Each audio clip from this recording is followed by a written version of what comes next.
안녕하십니까, 이상은입니다. 지금 한 이틀 지난 기사지만 이거 워낙 중요하기 때문에 한번 살펴보고 넘어가겠습니다. 현재 의료 대란 이후에 초과 사망자가 1,700명을 넘었다. 여기 보정했다는 말은 김윤이라는 민주당 의원이 의료 대란 때문에 약 2,000명 정도의 사망자가 나왔다고 주장하니까 이 보건복지부 쪽에서 정확한 수치가 아닌 것 같다, 좀 정밀하게 보정을 해달라, 이렇게 하니까 다시 보정을 했는데도 1,700명이 넘는다, 이런 뜻이거든요. 기사를 한번 보겠습니다. 원래 초과 사망 환자를 보정을 해도 약 2,000명인 것으로 나타났다. 정확한 수를 요구했던 보건복지부 입장이 재보정한 비슷한 수치로 인해 다소 곤란한 상황에 놓이게 됐다. 이 다소 곤란한 상황이 아니죠. 이 정부의 무지막지한 의료 대란으로 인해서 2,700명에서 2,000명은 안 죽어도 되는 사람이 죽었다는 뜻입니다. 민주당 김윤 의원이 국정감사에서 이 의료 사태가 불러온 초과 사망 문제를 지적했다. 7월 달에 김윤 의원실에서 올해 2월부터 5월까지 약 2,000명 정도 초과 사망이 의료 대란 때문에 발생했다는 보도 자료를 낸 바 있다. 자, 그럼 2월에서 요 5월을 포함하면 4개월이 되고 다시 4개월 추가를 하면은 이게 9월까지니까 9월까지 4,000명이 사망을 한 게 되고요. 지금 10월이 거의 다 갔으니까 10월을 포함하면 500명, 최소 4,500명이 초과로 사망했다는 이야기가 되잖아요.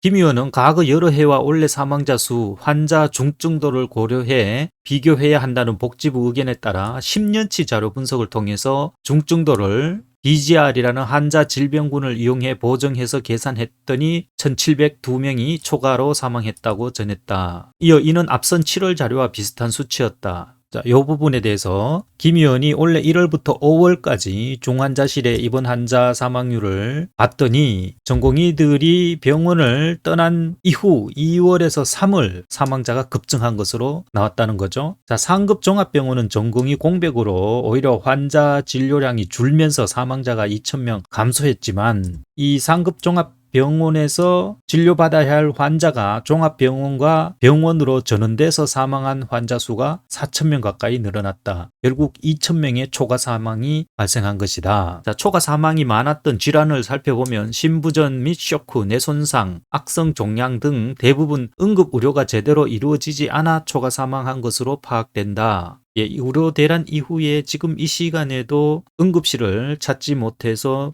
골든타임이라고 하죠. 환자가 이 골든타임을 넘기지 않고 적절한 응급처치나 치료를 받으면은 살 수가 있는데 이 골든타임을 넘기면은 사망이나 아주 중상에 이르는 그런 생사의 기로가 되는 시점이 이 골든타임이잖아요. 근데 지금 수많은 사람들이 이 골든타임을 놓쳐서 죽고 있는데 문제는 이 부분은 지금 김 의원이 지적하는 그 초과 사망률에 포함되지 않는다는 거죠. 상급병원의 중증 입원 환자만을 대상으로 분석한 자료니까. 보통 심각한 문제가 아니죠. 사람의 생명 하나하나는 그 개인한테, 당사자한테는 우주를 줘도 바꿀 수 없는 거잖아요. 그런데 이 중요한 국민의 생명권을 놓고 그 한 사람, 대통령 한 사람의 자존심을 세워주기 위해서 겪지 않아도 될 이 혼란을 겪고 있다는 게 이게 문제거든요. 이게 불가피한 뭐 천재지변이나 아니면 우리나라 응급 시스템이 아주 엉망진창이라서 그걸 개혁을 하는 과정에서 필연적으로 나타나는 뭐 불가피한 부작용이라면 그걸 받아들이지 못할 국민이 어디 있습니까? 근데 이거는 전혀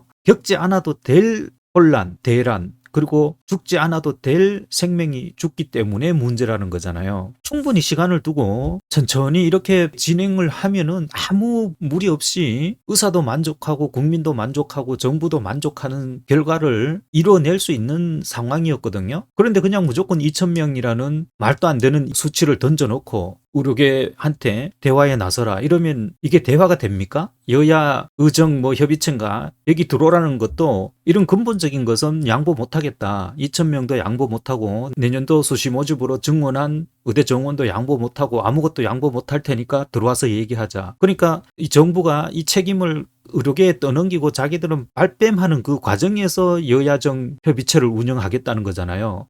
면피용, 들러리용으로 가장 핵심적인 이 문제 때문에 전공의와 의대생들이 사직을 하고 수업을 거부하고 있는데 이 문제를 협의하지 않겠다. 대신 이 문제 빼고 다 협의하겠다. 이렇게 하면 누구 장난치는 것도 아니고 이 2월부터 정부는 계속해서 대화를 하겠다고 하면서 전공의나 의대생들이 돌아올 수 없는 조건을 계속 만들어 왔잖아요. 무슨 간호사법, 그다음에 행정명령으로 사직 금지, 휴학 금지, 의사 악마화 이런 걸 계속 하면서 들어와서 조건 없이 대화하자. 이게 대화하는 자세입니까? 그러니까 지금 전공의나 의대생들은 대화는 일단 둘째 문제고 이런 사태를 야기한 사람들에 대한 처벌과 사과가 선행돼야 된다. 이렇게 얘기하는 거 아니에요. 자, 정리하자면 대통령 한 사람의 고집 때문에 막을 수 있는 그리고 겪지 않아도 될 이 의료 사태를 겪으면서 죽지 않아도 될 국민이 이렇게 3개월 만에 2,000명이 생명을 잃었다. 이거는 무슨 법률적으로 죄를 묻기 전에 국민의 생명을 가장 우선적으로 보호해야 될 지도자로서는 절대로 해서는 안 되는 만행이죠. 이 자체가 이미 심각한 독재고 지도자가 살릴 수 있는 국민 생명을 이렇게 위험에 빠뜨렸으니까 국민을 상대로 심각한 테러 행위라고 봐야 되지 않나요? 이거는?